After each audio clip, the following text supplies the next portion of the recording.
An investigation is underway into a chase and an officer-involved shooting Tuesday that began south of Frackville and ended in Hazleton. Lisa Sugar talked with Trooper Anthony Petrosky, Public Information Officer with Troop N in Hazleton, about the events that transpired and the impact on the community. So the United States Marshals made a traffic stop on that vehicle. During that stop, the driver exited the vehicle, but the passenger, Mr. Meisberger, did not. He then moved to the driver's seat and took control of the vehicle, refused to exit, and started a pursuit. Members of PSP Frackville joined into the pursuit, which went through Carbon County and Luzerne County. At that point, PSP Hazleton members joined the pursuit. During the pursuit, high speeds were brought on by the driver. Also, total disregard for property and human life. Driving erratically, driving into oncoming traffic lanes, driving through intersections without slowing or stopping. At one point, a weapon was pointed by Mr. Meisberger to a trooper during the pursuit. Also, numerous attempts were made to disable the vehicle via spike strips. They were unsuccessful due to the vehicle speeds and due to the high volume of traffic. The vehicle then turned onto Beach Street from North Church Street and struck an occupied vehicle. The cab then kept going, ultimately coming to a stop behind the ice rink in Hazleton City, Luzerne County. At that point, troopers set up a perimeter to make sure that he could not exit the area.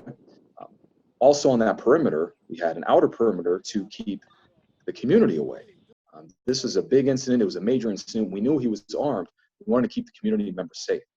So we had to make sure that people were either exiting their house, evacuating, or staying in place, sheltering in place. So it was a little difficult doing that, but people were great. We really want to thank the people, the community that were directly affected by this. Whether you had to evacuate, you were told to evacuate, or you're told to shelter in place. We appreciated that because we know that it's difficult to do. So the patience and understanding by the community was great. Beyond that, our special emergency response team responded and took over tactical commands of the incident. Through numerous attempts to negotiate, 3 hours of negotiating with the individual, trying to end this peacefully, come out, end this peacefully, was unsuccessful. During those negotiations, Mr. Weisberger fired many rounds towards law enforcement, almost striking some troopers. At that point, he was shot and killed. It's unfortunate that the incident ended this way.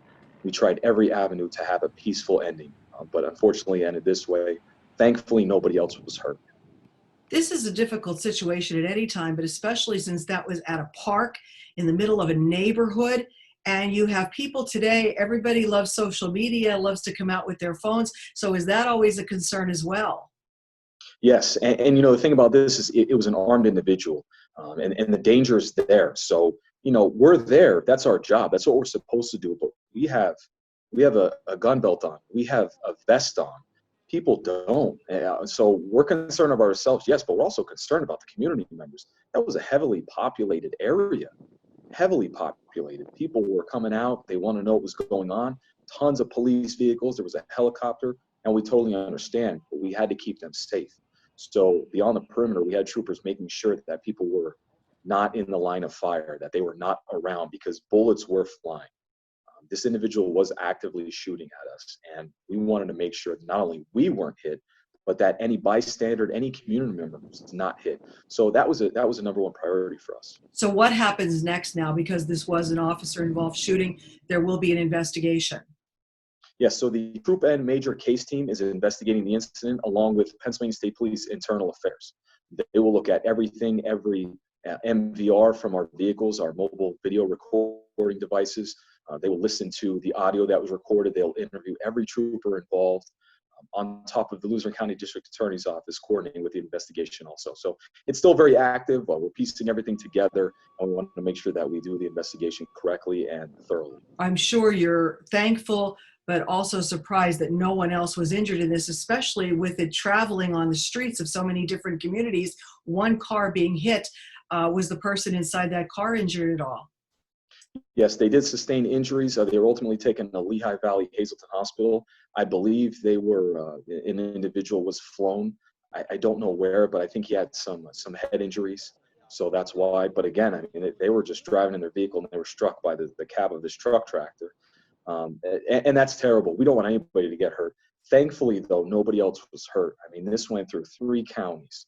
multiple streets. It was a beautiful day. Tons of people were out. There was careless disregard from this individual for anybody out on the roads. So we're very thankful that nobody else was hurt. And we appreciate all the assistance from other law enforcement agencies. But again, I can't stress this enough. We are thankful for the community members for being patient and understanding with us.